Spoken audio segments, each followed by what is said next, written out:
തമിഴ്നാട് രാഷ്ട്രീയത്തിൽ വാഗ്ദാനങ്ങളുടെ പെരുമഴക്കാലം തുടങ്ങിക്കഴിഞ്ഞു. വരാനിരിക്കുന്ന നിയമസഭാ തിരഞ്ഞെടുപ്പിൽ അധികാരം തിരിച്ചുപിടിക്കാൻ അണ്ണ DMK രംഗത്തിറങ്ങുമ്പോൾ ജനശ്രദ്ധ ആകർഷിക്കുന്ന വിചിത്രവും കൗതുകകരവുമായ പ്രസ്താവനയുമായി എത്തിയിരിക്കുകയാണ് മുൻമന്ത്രി KT രാജേന്ദ്ര ബാലാജി.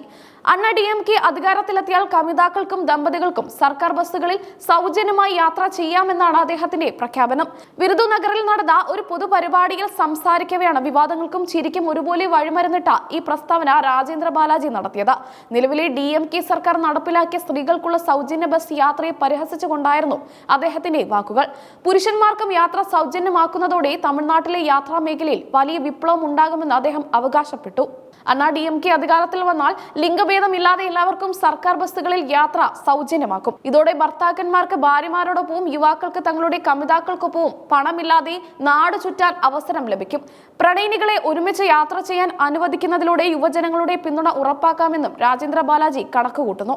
നിലവിലെ DMK സർക്കാരിന്റെ സൗജന്യ ബസ് യാത്രാ പദ്ധതി കുടുംബങ്ങളെ ഭിന്നിപ്പിക്കുന്നതാണെന്നാണ് മുൻ മന്ത്രിയുടെ പ്രധാന ആരോപണം. സ്ത്രീകൾക്ക് മാത്രം സൗജന്യ യാത്ര അനുവദിച്ചതിലൂടെ കുടുംബത്തോടൊപ്പം യാത്ര ചെയ്യുന്ന പുരുഷന്മാർ വിവേചനം അനുഭവിക്കുകയാണെന്ന് അദ്ദേഹം പറഞ്ഞു. ഇത് കുടുംബ ബന്ധങ്ങളിൽ വിള്ളലുണ്ടാക്കാൻ കാരണമാകുമെന്നും അദ്ദേഹം വിചിത്രമായി വാദിച്ചു.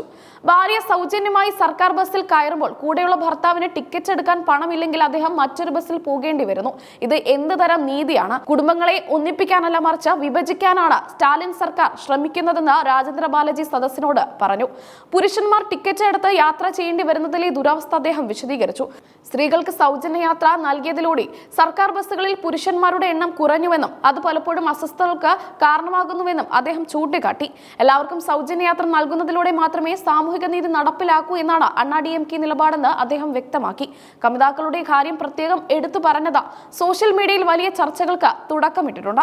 തമിഴ്നാട്ടിലെ യുവ വോട്ടർമാരെ ലക്ഷ്യം വെച്ചാണ് കമിതാക്കൾക്ക് സൗജന്യ യാത്ര എന്ന പ്രയോഗം അദ്ദേഹം നടത്തിയത്.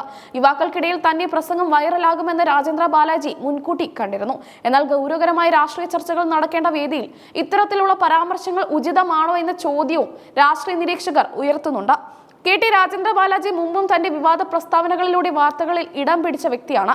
പ്രകോപനപരമായ പ്രസംഗങ്ങളും വിചിത്രമായ വാദഗതികളും അദ്ദേഹത്തിന്റെ ശൈലിയാണ്. ഇത്തവണയും ആ ശൈലി കൈവിടാതെയാണ് അദ്ദേഹം DMKയുടെ സൗജന്യ യാത്രയെ കടന്നാക്രമിച്ചത്. പാർട്ടി പ്രവർത്തകർ ആവേശത്തോടെയാണ് ഈ പ്രഖ്യാപനത്തെ സ്വീകരിച്ചത്. DMK സർക്കാർ കൊണ്ടുവന്ന മഹളിയർ സൗജന്യ ബസ് യാത്ര തമിഴ്നാട്ടിലെ സാധാരണക്കാരായ സ്ത്രീകൾക്കിടയിൽ വലിയ സ്വാധീനം ചെലുത്തിയിട്ടുണ്ട്. ഇതിനെ പ്രതിരോധിക്കാൻ പുരുഷന്മാർക്കും സൗജന്യ യാത്ര എന്ന വാഗ്ദാനം അണ്ണ DMK മുന്നോട്ട് വെക്കുന്നത് വരാനിരിക്കുന്ന തിരഞ്ഞെടുപ്പിലെ പ്രധാന തന്ത്രമായി മാറിയേക്കാം. അതിന്റെ ഒരു സൂചനയാണ് രാജേന്ദ്ര ബാലാജിയുടെ വാക്കുകൾ. യാത്ര സൗജന്യമാക്കുന്നതിലൂടെ സംസ്ഥാനത്തിന്റെ ഖജനാവിന് ഉണ്ടാക്കുന്ന വലിയ ബാധ്യതയെക്കുറിച്ച് അദ്ദേഹം ഒന്നും പരാമർശിച്ചിട്ടില്ല.